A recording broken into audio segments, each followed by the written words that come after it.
Today's lesson plan is meditation.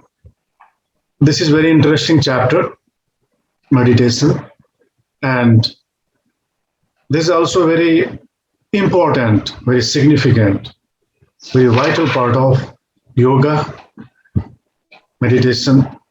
That comes at seventh stage of Ashtanga Yoga. And the next step to meditation is Samadhi. And when we are in Samadhi, then we are transformed. Our mind, our energies, our behaviors, our life, everything changes when we practice meditation and enter into Samadhi. Okay? I will begin this chapter with the first two lines of Swami Shivananda. Swami Shivananda, you learned that he was one of prominent yoga meditation teachers of 20th century. He had founded Divine Life Society and he had an ashram at Rishikesh. And he has written more than 300 books. And every book is very nice and very logical, scientific, because he was himself a doctor. So he used to take everything from science perspective, from science point of view. So first two lines I would like to hear in words of Alice. Put a piece of iron rod in the blazing furnace. It becomes red as fire. Remove it. It loses its red color. If you want to keep it always red, you must always keep it in the fire. So also, if you want to keep mind charged with the fire of Brahmic wisdom, you must keep it always in contact with the Brahmic fire of knowledge through constant and intense meditation. Yeah, that is it. Yeah. And hope you understood this, right? So this chapter starts with this very beautiful thoughts, beautiful knowledge about meditation. So this says, Swami Shivananda used to say that if you put a piece of iron into fire, that becomes red. And when that is out of that loses its red color. So also if you want to become divine, then you must plunge yourself into divine. And being plunged into divine, being absorbed into divine is meditation. Okay? So meditation is dwelling in divine. First of all, we should have clarity what divine is, who divine is, and how to be in that during meditation. This is this is the first question. Okay.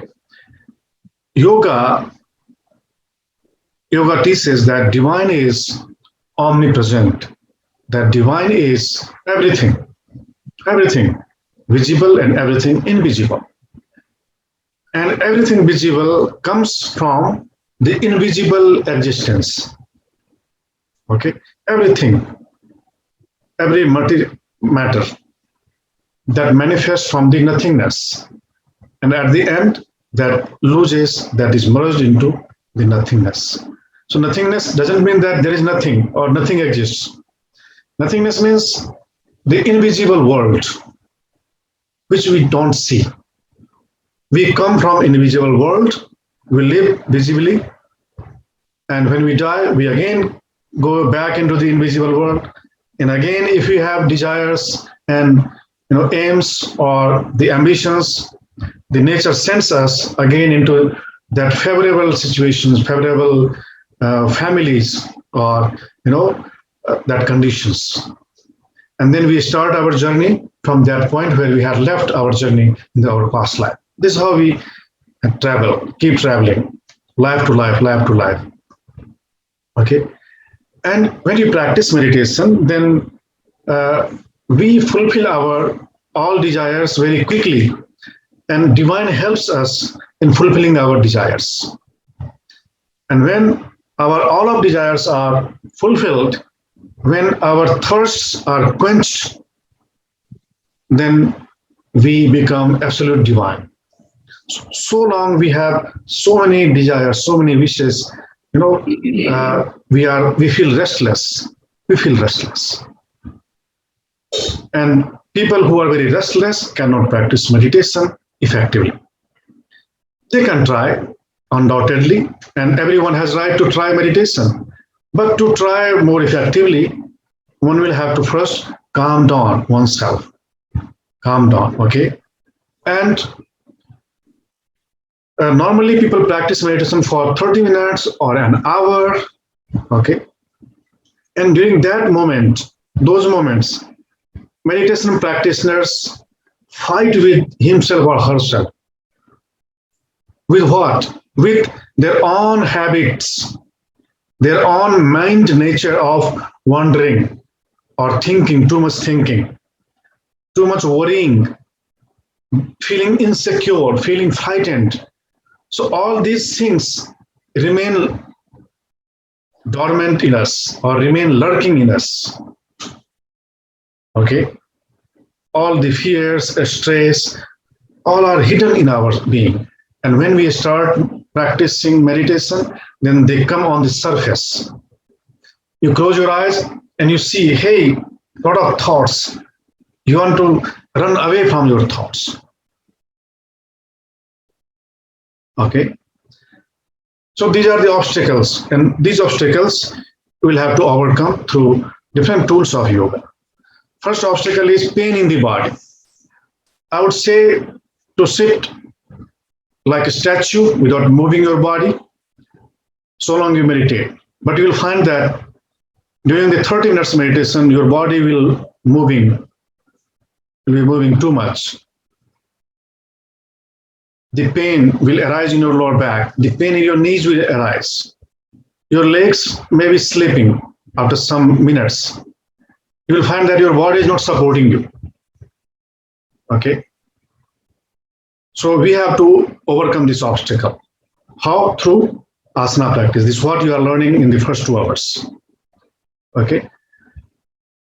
And if after doing asanas for some weeks or some months, when you overcome the pain in your legs, because mostly your lower back and legs will start paining in your meditation, mostly. And meditation is practiced effectively in sitting posture. And if you remember, in the first chapter of group of asanas, there was a section sitting asanas, okay? Sitting asana. And you can choose any of sitting asanas for meditation. You cannot practice meditation effectively in lying down. That is also a method, but for beginners, that could be a cause of laziness, or that may lead you in the sleeping state. And when you are slept, then you will lose the point of meditation. Okay? So to get benefits of meditation, you will keep yourself wakeful throughout the meditation practice, okay? And today I will make you practice meditation. So try to understand, then you will apply those techniques while practicing in practical, okay? So first thing would be sitting quietly and without moving the body. You'll move your legs or back only in the case when you are feeling pain, which is disturbing you. In the beginning, you will try to endure that pain for some moments, but not long. If you will try to bear that pain for long, then that will hamper your meditation. That will damage your meditation quality, energy. Okay? So, to practice meditation effectively, body posture is important. And second is our breathings. So first thing is assume a posture, and right posture is your spine should be straight. The spine should be straight, not bent forward or not bent backward. Straight. And when your spine is straight, then you win the gravity force. And when you win the gravity force, your body feels lighter. And also your energy moves without any obstacles, without any hindrances. That energy, which is coming from infinite world, from the inside of your even lower chakras. You know that root chakra, base chakra is the lowest chakra, but that is not true. below that there is also three chakras, three more chakras. Okay, and after the root chakra, there is one more chakra which is nearby the surface. Around 3 feet distance, at 3 feet distance, there is one more energy center, which is connected to the base chakra. And below that, there is one more chakra that is on the earth. And below that, there is one more chakra that is inside the earth, and that crosses the earth and connects that to the universal force. That is also the highest chakra at zenith. So that makes a circle, a circle, like circle wheel.